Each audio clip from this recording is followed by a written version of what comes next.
Ladies and gentlemen, you are not ready for this. ನಿನ್ನೆ ಧರ್ಮಶಾಲಾ ಮೈದಾನದಲ್ಲಿ ರಾಜತ್ Patidar batting ನೋಡಿದ ಅಭಿಮಾನಿಗಳು ಒಂದೇ ಮಾತು ಹೇಳಿದ್ರು, ಇವರು ನಿಜವಾದ ಧುರಂಧರ್.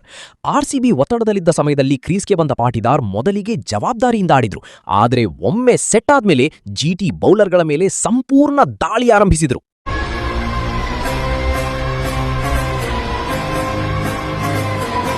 ಕೇವಲ 33 ಬಾಲ್ಗಳಲ್ಲಿ ಅಜೇಯ 93 ರನ್ ಸಿಡಿಸಿದ ಈ ಧುರಂಧರ್ ಬ್ಯಾಟರ್ 9 ಭರ್ಜರಿ ಸಿಕ್ಸರ್ ಮತ್ತು 5 ಫೋರ್ಗಳ ಮೂಲಕ ಮೈದಾನವನ್ನೇ ರಣರಂಗವನ್ನಾಗಿ ಮಾಡಿಬಿಟ್ರು. ಇನ್ನೂ ಆಶ್ಚರ್ಯ ಏನು ಗೊತ್ತಾ, ಅವರ ಇನ್ನಿಂಗ್ಸ್ನಲ್ಲಿ ಒಂದೇ ಒಂದು ಡಾಟ್ ಬಾಲ್ ಮಾತ್ರ.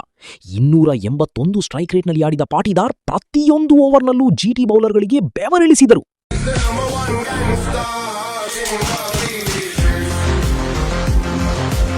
ಸ್ಪಿನ್ನರ್ ಇರ್ಲಿ, ಪೇಸರ್ ಇರ್ಲಿ, ಯಾರನ್ನೂ ಬಿಡದೆ ಹೊಡೆದ ರಾಜತ್ ಪಾಟಿದಾರ್ ಲಾಂಗ್ ಆನ್ ಮತ್ತು ಮಿಡ್ ವಿಕೆಟ್ ಕಡೆ ಸಿಡಿಸಿದ ಸಿಕ್ಸರ್ಗಳಿಂದ ಅಭಿಮಾನಿಗಳ ಹುಚ್ಚು ಹೆಚ್ಚಿಸಿದರು. ಮೈದಾನದಲ್ಲಿದ್ದ ವಿರಾಟ್ ಕೊಹ್ಲಿಯವರು ಕೂಡ ಈ ಧುರಂಧರ್ ಆಟ ನೋಡಿ ಚಪ್ಪಾಳೆ ತಟ್ಟದೆ ಇರಲಿಲ್ಲ.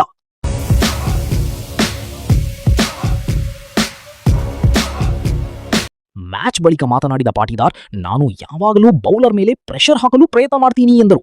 ನಿನ್ನೆ ಅವರ ಬ್ಯಾಟಿಂಗ್ ನೋಡಿದ್ರೆ ಅದು ಮಾತಲ್ಲ, ಸಂಪೂರ್ಣ ಎಚ್ಚರಿಕೆ ಅನ್ನೋದು ಸ್ಪಷ್ಟವಾಗಿತ್ತು.